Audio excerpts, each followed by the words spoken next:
What is up, guys? Welcome back to this channel. If you're new, my name is Rody Nicosia, and today we're gonna talk about IELTS, everything that we need to know about IELTS, or the International English Language Testing System. I took the test in the year 2018, and I feel like sharing this first-hand experiences with you so that it might also benefit you in the future or at the present if you're sitting for an examination for the first time. Now, this video will be split into 4 parts. The first would be about IELTS overview. Second would be the difference between IELTS and some other language tests like OET, PTE, and TOEFL. The third part will be about the difference between the academic module of IELTS and the general training module of IELTS as to which one you should be taking. And the last part, and the most important one, is the test format, patterns, and parts. Now, if you want to skip to that topic, I'll put the timestamps in the description and also in the comment section. So you just click on that for you to be directed on that specific topic. Alright, so let's get started. IELTS stands for International English Language Testing System, and this assesses our language ability in terms of spoken and written English. IELTS is a major requirement if you wish to study, work, or immigrate to an English-speaking countries like Australia, Canada, New Zealand, United Kingdom, or the United States of America. This is to assure admission and the visa officers that you are proficient in the English language. Now, even if you are not applying for student visa or for working visa, or if you're not immigrating to these countries, you can still take the IELTS exam as an added certification to your credentials, like for promotion, especially if you are in the field of teaching, communications, or in whatever fields that you are in. Now, aside from IELTS, there are also other language tests available like OET or the Occupational English Test. We have also TOEFL, or the Test of English as a Foreign Language. We also have PTE, or the Pearson Test of English. Now, for these language tests, they have the same components, namely writing, speaking, reading, and listening, and these language tests are valid for 2 years. Alright, now for the score range, with IELTS, it has a score range from 0 being the lowest and 9 being the highest. For OET, that's from letter A to letter E. For TOEFL, that is from 0 to 120. And for PTE, or the Pearson Test of English, that is from 10 being the lowest and 90 being the highest. Now, these language tests have also different versions. For IELTS, we have IELTS Academic and IELTS General Training. For OET, this is only for medical professionals, so if you're a nurse or a medical technologist, you can take this exam. And for TOEFL, this is widely accepted in the United States, like for teacher certification, for professional certification or registration. And for PTE, or the Pearson Test of English, this is widely accepted in Australia, and it also has 2 versions, the general and the academics.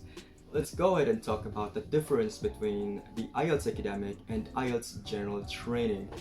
Now, if you go for a student visa or if you wish to study in universities, you will need to take the IELTS Academic, and also if you go for professional registration, you will need to take the IELTS Academic as well. Now, if you go for a working visa or if you wish to immigrate to these English-speaking countries, then you will need to take the IELTS General Training. Now, these 2 tests, the academic and the general training, differ in their reading and writing components. While for listening and speaking, they're the same for both the academic and the general training.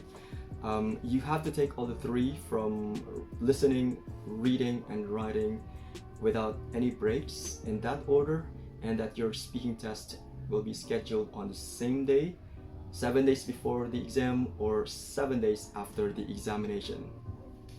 Let's have exam patterns and test parts. In 3 hours and 45 minutes, IELTS will aim to assess your listening, reading, writing, and speaking skills. Now, for listening skills, you will have 30 minutes to answer questions based on 4 pre-recorded audio tapes. Now, there will be conversations related to everyday life and also in an educational setting. 2 of the recordings will be a monologue in an academic subject and as well as in a social context. Your answers will determine your understanding of the crux of the language, of the conversation, detailed factual information, and also the attitudes of your speakers and your ability to follow the ideas developed in the process. For the speaking part, this is around 15 minutes and are dedicated for speaking session in which the examiner will speak to you on a wide range of topics such as work, family, studies, or your interests, and that you will then be given a topic and a 1 minute to prepare for you to be able to speak on the topic for 2 minutes. The examiner will then ask you more questions about the topic or on a different topic. For the reading part, it is a 60-minute test. It involves long text taken from a number of sources. For IELTS academic test takers, the text will be descriptive, suitable for those appearing for university courses. Now, for IELTS general training, you will get to read extracts related to life in general in an English-speaking environment.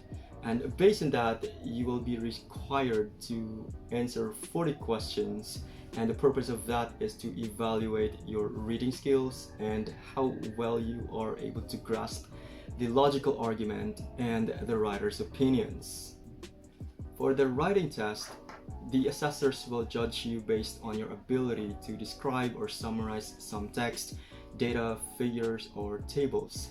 While the academic and the general training differ in the writing task 1, they have exactly the same task 2, and that is essay writing, which should be with a minimum of 250 words, or preferably with a maximum number of 350 words. The time allotted is 60 minutes for the entire writing task, which includes task 1 and task 2. So the task 2 value is 66.6% of your grade in writing. That is twice as much as your grade in task 1. Now for writing task 1, IELTS academic will have report writing, and for general training, that is letter writing, right? The minimum number of words is 150, and the maximum number of words is preferably 250. Now the task 1 value is 33.3% of your grade in writing. The writing task will be scored based on, first, the task achievement and response, second, coherence and cohesion, third, vocabulary and logical resources, and the last would be the grammatical range and accuracy. Now, when you're done sitting on the test, the result will come out in the next 13 days, and that you will have a result in each subtest for the result for listening, reading, writing, and speaking, and also your overall band score. So you will have to check as well in the university that you're applying or in a specific country as to the band score required for the test. Okay, so you can take the test with IDP or British Council. The last time I took it with a British Council and it got expired already. So if I'll take the exam again, probably I might have it with IDP. Now, if you have questions, specific inquiries about this topic, you can always send me a DM on Instagram, Facebook, on my LinkedIn, and that you can also send me an email. It's in the description box. You can check it out. And thank you very much for watching. I'll see you next time.